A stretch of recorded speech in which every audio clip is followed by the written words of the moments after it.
What is up, folks? So, this is gonna be a bit more of a serious video.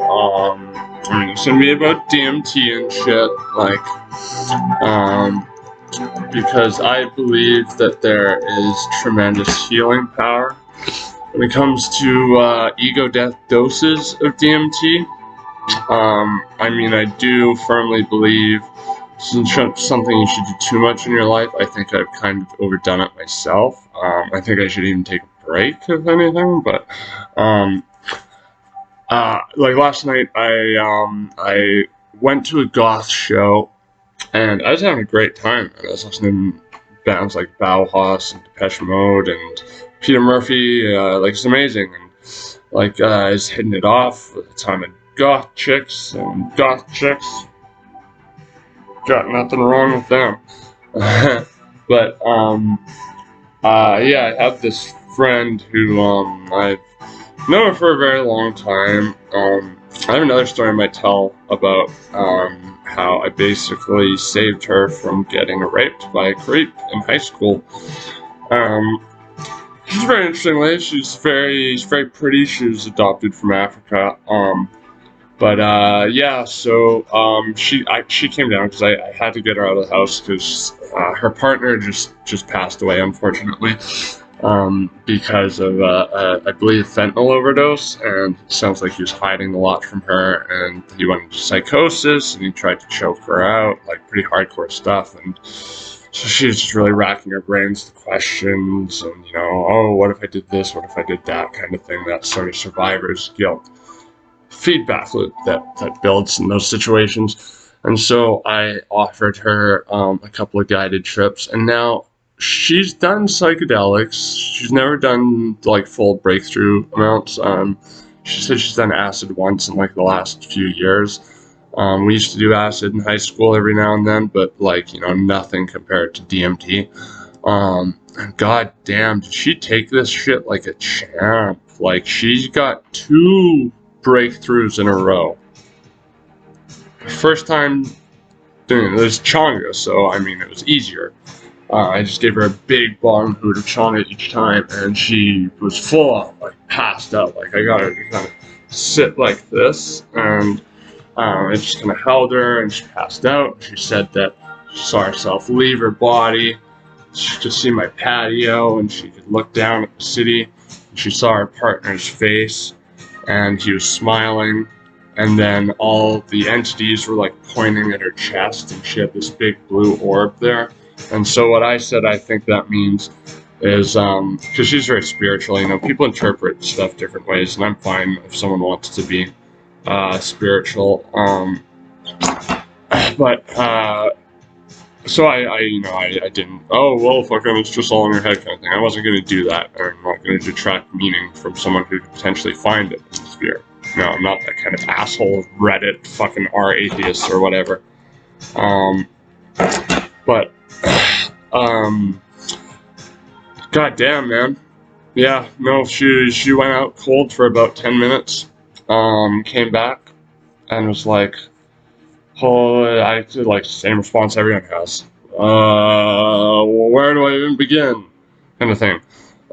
But I think especially for my generation, like millennials, where we need a visual aid, we need something tangible. And even with grief, because death, there's nothing you can do to reverse it. That's why they have, open casket viewings and stuff like that, because people want something to see, something tangible.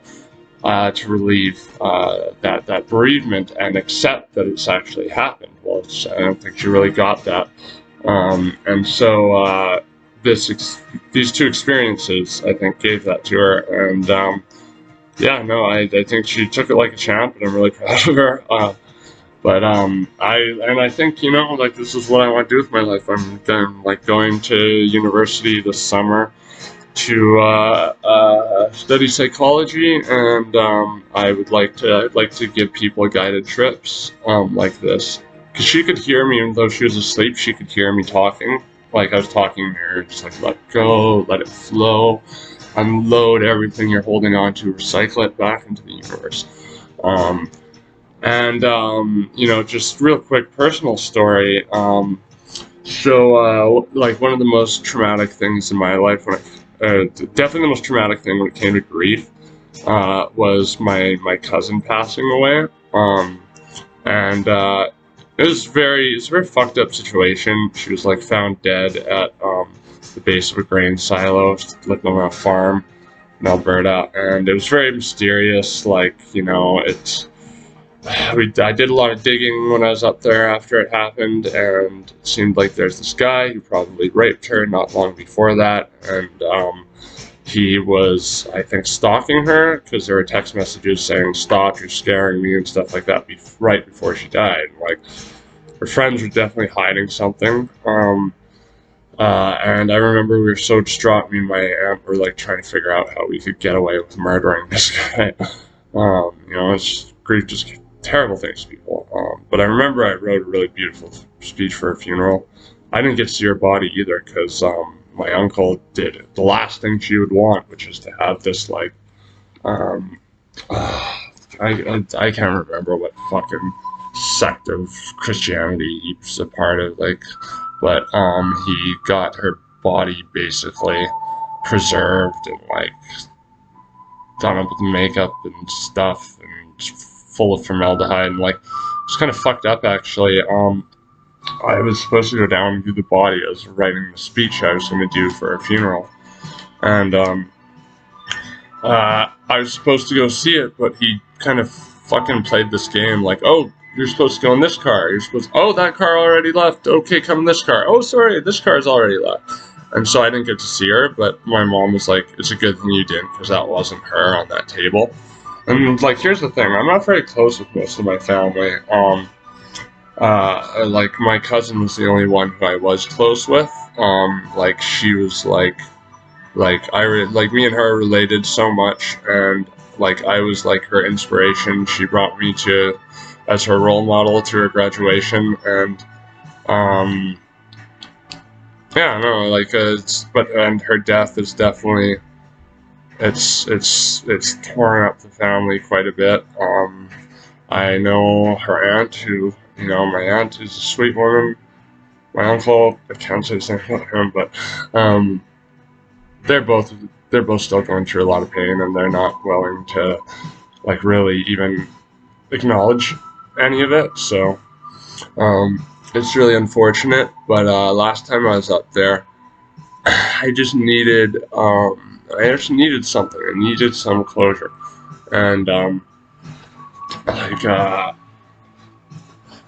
oh yeah. So there's the closest I saw to her body was there was blood and what looked like brain matter on these chunks of like grain, and it was buried under this tree, this willow tree she planted, and has Tibetan prayer flag she likes on it and everything. And I went out there and I loaded some changa into my dry herb vape, and I did it up. And this was in frostbite temperatures, so I had to make sure not to do enough to break through, because I don't want to be that idiot who passed out for 20 minutes and fucking like minus 11 or some shit, I think it was. This is how cold it was. Like, I was listening to music on an iPhone 5, and the iPhone slipped out of my pocket and landed on the ice, and the ice just killed the battery. But no, so I took the hits, and I was holding it in, and I saw my vision was like, well, I know like when I'm on the verge of breaking through, because my vision's going like, so I was like, oh fuck, good thing I didn't take any more than this.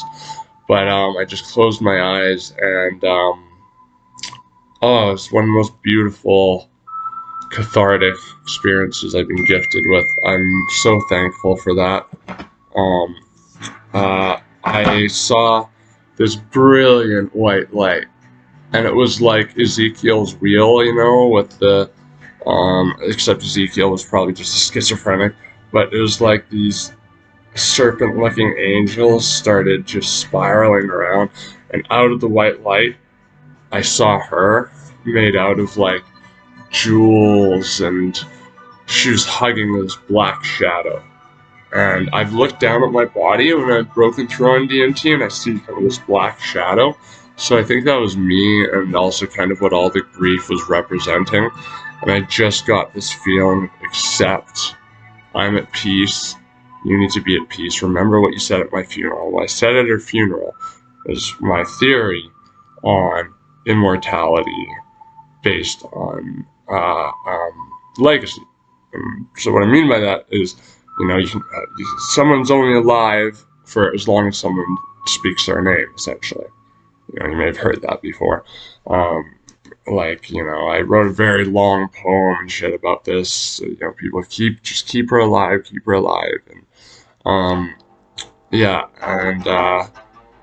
it was just so beautiful. And I so wish I could give that experience to my aunt, my uncle, because they're spending money on like light therapy and fucking like crazy woo-woo Chinese medicine crap. There's nothing, anything for them. I did the light therapy, but I didn't like it.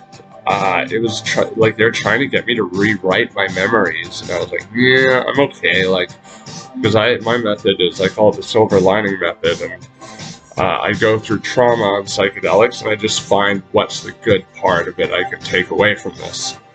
That's all I need. You don't need to rewrite your memories. That's just, you're lying to yourself. You're reconstruing reality. And I try to be an objective person. But anyways, I think there's tremendous healing power with DMT, and especially overcoming fear of death. My friend had never experienced ego death, and it gave her a completely new perspective. And especially for her to do it twice in a row like that, and go out cold both times and come back just like fuck, kudos to her. But I would say though, I wouldn't recommend NN-DMT, like freebase DMT, to most people, because it is like a little too intense sometimes, and like more invasive in terms of like the entities like fucking molesting you and shit.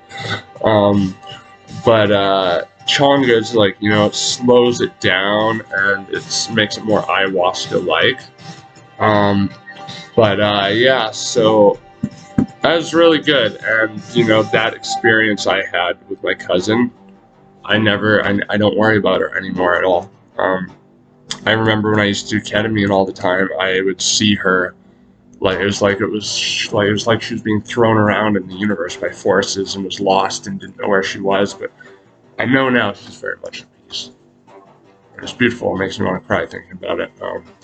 And you know what? Like, this is like, I can't wait till the day that I'll have my own clinical practice and I can do this with people. Because when I hook people up with changa in the city, I usually give them more than what they pay for.